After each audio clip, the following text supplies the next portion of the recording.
իհարկե գնում ենք հաղթելու։ Հաղթել, բայց չի նշանակում, որ անպայմանորեն պիտի խորհրդարանում մեծամասնություն լինես կամ չգիտեմ անգամ հաղթել նշանակում է այն քո գաղափարները ինչի համար դու պայքարում ես, դա դառնում է տիրապետող։ Մենք Այս ուրիշ փուլ ենք արդեն եկել այդ գաղափարական պայքարի ուրիշ փուլ ենք եւ այդտեղ հաստատ մեծ հնարավորություն է։ Մյուսը նա է, որ մենք վստահ ենք,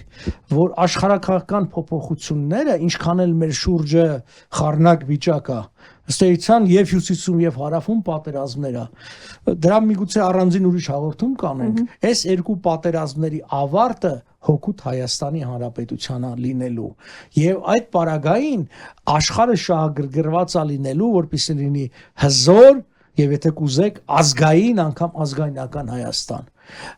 Նիկոլի նման իշխանությունները պետք է այս մի փուլի համար, որովհետեւ այստեղ իրանք այլ խնդիրներ են լուծում։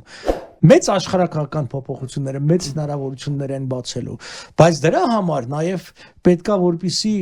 օրինակ համար Բևերի նման ուժը ունենա իր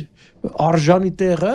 քաղաքական դաշտում արդեն որպես խորհրդարանի մաս, որտեղ կարողանա այս մտքերը հնչեցնել,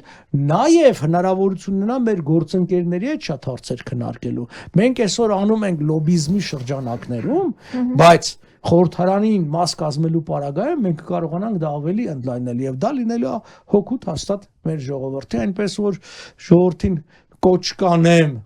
առաջիկա ընտրություններին Բևերին ձայն տալ, հաշվի առնելով նրա արածը, ոչ թե պարզապես խոստումներ, ինչպես շատերը, մի հատ նայեք ինչ է արել եւ հետեւեք Բևերի ասածներին ու արածներին, ոչ թե Բևերի մասին երրորդ կողմի զրպարտություններին ու կեղծիքին։